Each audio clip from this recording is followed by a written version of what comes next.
So if you're not caught up, I recommend getting caught up because now it's getting a little confusing.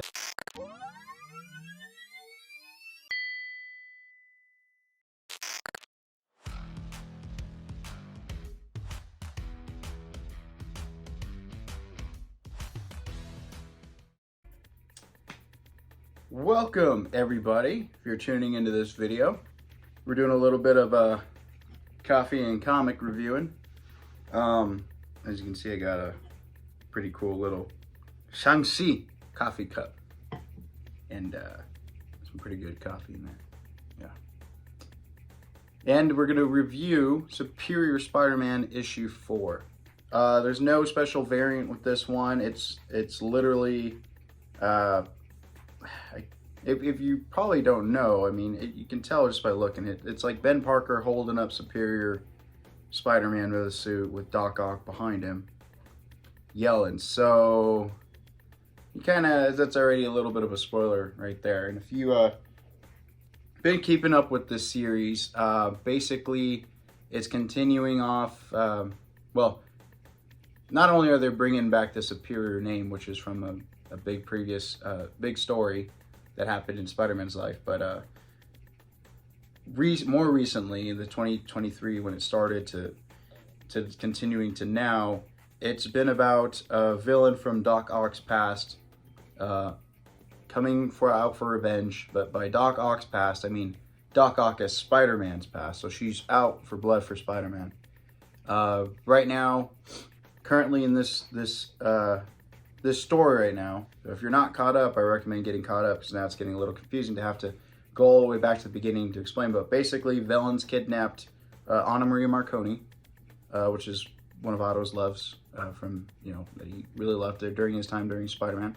And the villain's name is Supernova. And it's taken me a while to remember that. I just kind of just see this chick as some big old fire chick. But she's pissed.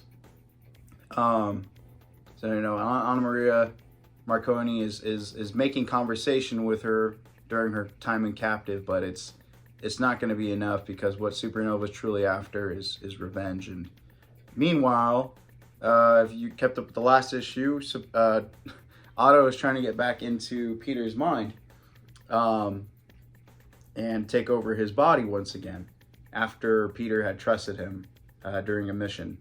And first off, the thing that stuck out to me is the art. The art is amazing. Definitely a lot of second looks, second glances, because this story majority takes place in the mindscape. And you have a mindscape, like mind battle between Peter and Otto. And we're talking all the variations, all the time, almost all the timelines and in their lives where they've come face to face. So you're seeing them start off from like the 60s all the way to now, and you see a lot of those important parts that meant something in their stories and characters as well, people, relationships, all of those on both sides come together. Yeah, and it's pretty rad for Otto Peter comic, and their relationship is just so dang crazy. Do you see Otto as more as the villain of Spider-Man, like the villain for Spider-Man, or do you see another one? Because I think it comes back to that. It's like they're almost alike in a way. And in this comic book, it's enjoyable if you want to see more of that kind of continue. It's confusing to kind of talk about. Once you read it, you kind of understand it, but a lot of good parts. Ultimately, Ock wasn't counting on two brain patterns that really helped Peter win, and that being Uncle Ben and Dr. Parker. Dr. Parker was kind of interesting. I thought it was kind of cheesy.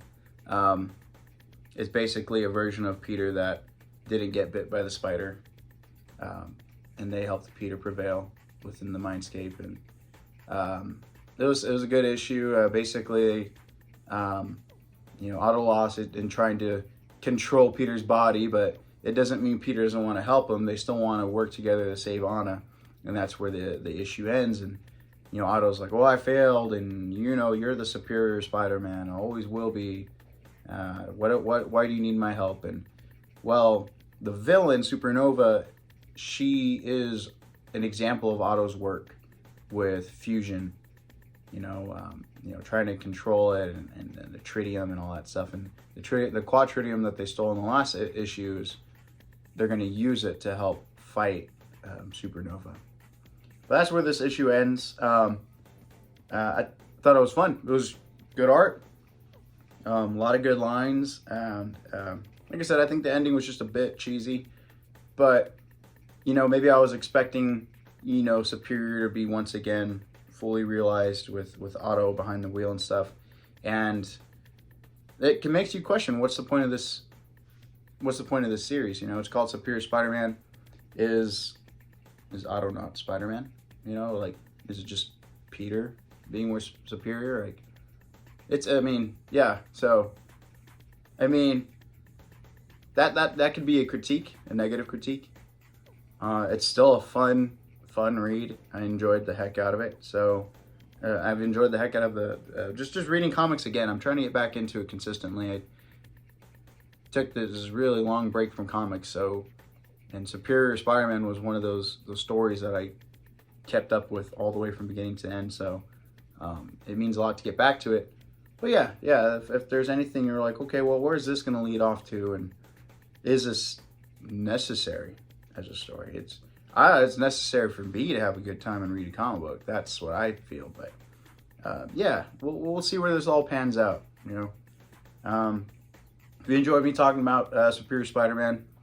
Please like, comment, subscribe. Comment down below whether you're reading this or not, or if you're reading other Spider-Man stories. If you have recommendations on what to get into. And I'll try and get to them.